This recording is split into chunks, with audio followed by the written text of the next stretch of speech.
Good morning, lovely to see you again. We are catching up on what happened in the life of Jesus. We looked at what happened after the resurrection last week. And for this week, I've got a question for you. Do you know the very last thing Jesus said while he was still on the earth? If you look in Acts chapter 1, verse 8, this is a really famous verse. He said, "But you will receive power when the Holy Spirit comes, and you will be my witnesses in Jerusalem and Judea and Samaria and to the ends of the earth." And then he got taken up to heaven in a cloud. It was amazing. After he went back to heaven, all the disciples carried on hanging out together. They'd meet in each other's houses and they'd talk about all the amazing things that they'd seen Jesus do. One day, not long after this had happened, they were all in a house together when something really strange happened. Suddenly, the house was filled with the sound of a fierce wind. Can you make that sound? And then something even more strange happened. Little flames of fire came and sat on each person's head. Can you imagine what you would do if you looked in the mirror and suddenly you could see a flame on your head? This fire was special. It didn't burn them. It just sat there above their heads.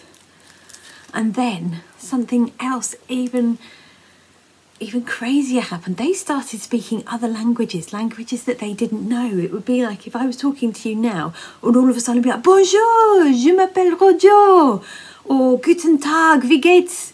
or "La, shukran."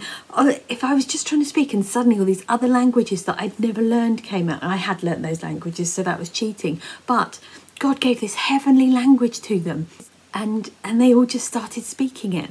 At this point, they'd gone outside. They weren't inside the house anymore. They'd gone outside. And in Jerusalem, it was the place where everybody went. There were lots of people from all over the world in Jerusalem. And they recognised the disciples speaking their own languages. There were 11 disciples at that point, and they were all speaking these heavenly languages. There were more than 11 different nationalities in Jerusalem, but all of them understood what was being said. It was just incredible. The disciples knew that something very special was happening. God was giving them a special helper called the Holy Spirit. And these were all signs that he had come. The Holy Spirit had come to help the disciples tell everyone about Jesus, just as he told them to do when he was still on earth with them.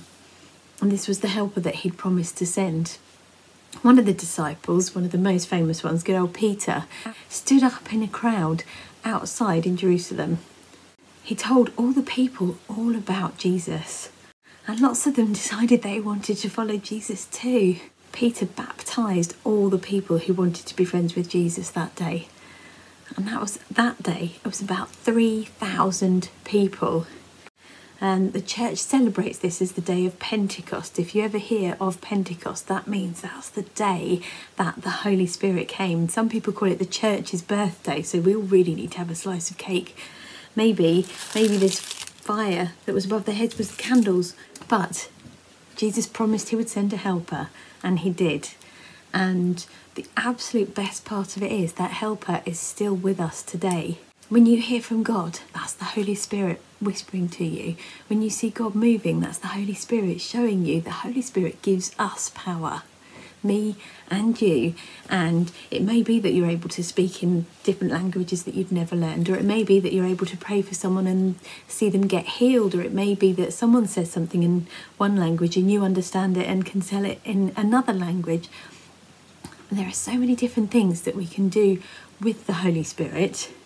And I've asked you before if you want to make friends with Jesus. And I'm going to ask you today, if you haven't already, or if you have and you want to make sure, today will be a great day to say, "Holy Spirit, come and be in my life.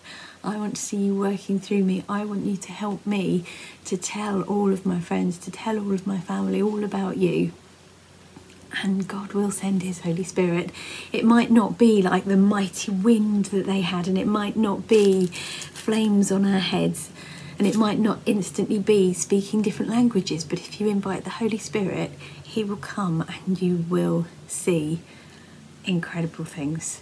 So do it today will be a great day. And if you do start seeing amazing things happening, please tell us so that we can share it with everyone else and we can really celebrate with you.